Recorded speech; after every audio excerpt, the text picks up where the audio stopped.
तर सकाळी सकाळी जेव्हा मी बाहेर निघाली आहे तेव्हा मला इकडे छोटीशी क्यूटची मांजर भेटली आहे.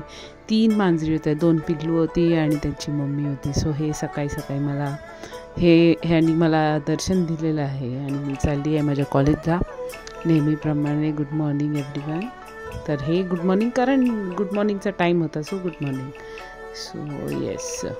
आणि नेहमीप्रमाणे सोमवार आहे तर उपवास आहे आणि उपवास असल्यामुळे आज थोडंसं आणि आज थोडी नॉट मोर पण थोडीशी धावपळ आहे कारण मला एक बँकेचं काम आहे जे मला मोगवीरा बँकमध्ये जाऊनच करायला लागतं. सो तिकडे पोचण्यासाठी मी आज थोडा लवकर निघाली होती. साकीनाका स्टेशन आहे. हे मी मेट्रोचा तुम्हाला नजारा दाखवते. तर मी विचार केलेला तसं मला गाडी पण लवकर मिळाली, व्यवस्थित मिळाली आणि येस मी साकीनाका स्टेशनला पोचली होती टायमावर. आणि आज तर मी तिकीट काढलं, मेट्रोचं तर तिकीट काढलं पण पास मला अपडेट करायचं. सो पास कदाचित मी उद्या अपडेट करेन, लेट्स सी. आणि हे माझं फेवरेट, जेव्हा ते कबूतर तिथे उडतात तेव्हा मला हे खूप आवडतं. हा नजारा आहे ना मला खूप आवडतं, मला खूप मजा येते. आणि ह्याच्याच बाजूला तो फ्रूट ज्यूसवाला आहे आणि एक आहे ना इकडे ॲक्च्युली खिचडी किंवा हे विकणारा असतो पण आज तो नाही आहे नेमका. But it's okay, me arrange करेन खिचडी. शेवटी मी काय केलं असेल, शेवटी मी स्विगीवर खिचडी ऑर्डर केली. उपवास होता यार, आपल्याला नुसतं फळं खाऊन नाही होत. सो काहीतरी ग्रेन्स पोटात जावे लागतात, म्हणजे मला तर जावे लागतात बाबा. सो मी खिचडी ऑर्डर केली शेवटी स्विगीवरून नंतर, कारण मला मिळालीच नाही नंतर खिचडी. आणि खिचडी मिळेल तरी पण ती किती चांगली असेल, त्याच्यामध्ये जे आपल्याला पाहिजे ते काय हवं असेल का नाही असेल ते आपल्याला नाही माहिती. पण जेव्हा मी उपवास करते तेव्हा मी हेच नाही ठरवत की A1 परफेक्ट मिळायला पाहिजे. मी कधी तसं ठरवलेलं नाही आहे, तसं कधी मी ठरवत पण नाही. आणि तसं ठरवून आपण त्याच्यावर राहू पण नाही शकत, because conditions are different. If I am at home it's okay की आय एम की नाही याच्यात हेच पडलं पाहिजे. I am not a perfectionist in that sense. मी नाही आहे तशी परफेक्शनिस्ट. मला 19-20 चालतं. देवानी 19-20 आपल्याला ॲडजस्ट करून घेतलं आहे ना, मग आपण कशाला त्याच्यामध्ये परफेक्शन घुसवा. आपण परफेक्शन नसलं तरी चालतं, म्हणजे तेवढं नाही की मला हत पाहिजे असं नाही आहे माझं. सो या त्यानंतर हे मी निघाली आहे परत 3 लागोपाठ लेक्चर, एक हळदी कुंकू असं केल्यानंतर मी निघाली आहे घरी.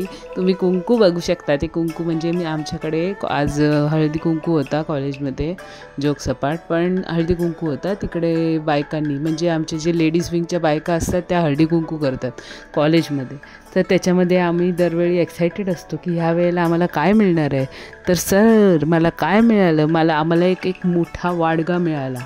वाडगा वाडगा म्हणजे एक मोठं भांडं ज्याच्यामध्ये काही गोष्टी आपण. आणि हा संध्याकाळचा नजारा बघा किती सुंदर आहे. ह्याचे मी असे फोटोज काढूनसुद्धा टाकलेले आहे, तुम्ही माझ्या इंस्टाग्राम पेजवर पण बघू शकता. सो ते एवढं मोठं भांडं मिळालं त्याच्यासाठी. आता ते घरी आणून आईला दिलं, आई काय करेल त्याचं मला नाही माहिती. So let's hope for the best. नंतर आम्हाला ना नेहमी डब्यांची खूप एक्साइटमेंट असते, भले प्लॅस्टिकचे का असे ना, पण डबे मिळाले की बरं वाटतं. स्टीलचे तर एकदा मिळालेलं. सो तो स्टीलचा डब्बा मी अजूनपर्यंत चपातीसाठी वापरते, जो आम्हाला मिळालेला मोगवीरामधून, म्हणजे माझ्या कॉलेजमधून. तो मी अजूनपर्यंत वापरतेच आहे चपातीसाठी. पण डबे मिळाले की लेडीजना कसं बरं वाटतं, अरे वा काहीतरी स्टोअर करायला मिळेल, प्लॅस्टिकचा का असे ना. पण या डब्बा मेक्स अ डिफरन्स. त्याच्यानंतर निघाली आहे मी घरी येण्यासाठी. जस्ट माझी 6:52 डोंबिवली मिस झाली, जस्ट 1 मिनिटांनी. आणि मी आता ठरवलं मी पळापळी बिलकुल करणार नाही. जे काय आहे येत आहे येऊ दे. फक्त तर त्याच्या जागी 7:04ची असती तर थोडंसं मी ट्राय केलं असतं, पण ठीक आहे. 7:04ची 6:52ची मी सॅक्रिफाईस करू शकते, पण 7:04ची नाही करू शकत. कारण 7:04 नंतर डायरेक्ट मला नेक्स्ट लोकल कधी मिळेल 7:45ची, ओके 7:45ची वगैरे मिळेल कदाचित. सो मी ती रिस्क नाही घेत कधी.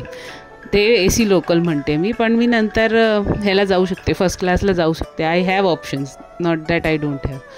हा आहे मंजुलिकाचा दरबार. मंजुलिकाचा दरबार आज फारच रिकामा आहे, जसं तुम्ही बघू शकता. आणि एकदम इंटॅक्ट आहे, लाईट बीट एकदम व्यवस्थित चालली आहे, एकदम व्यवस्थित आहे, डोंट वरी. आणि त्यानंतर मी निघाली आहे घराकडे जायला एस्केलेटरवरून. आता याला मी काय बोलणार मला माहिती नाही. I call it escalator, so it is an escalator.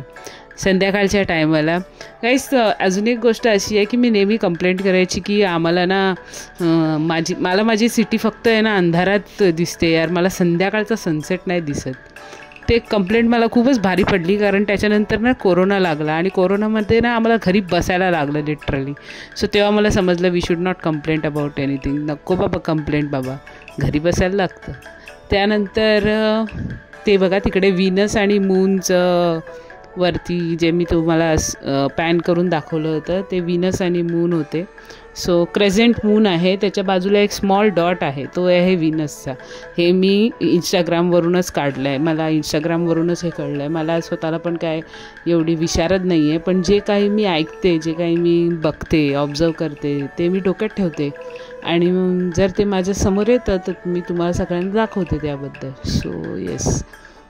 आणि हे आमचं ठाकुर्ली, जरी लाईट नसली तरी बघा कसं चकाकतं आहे, एकदम शानदार ठाकुर्ली.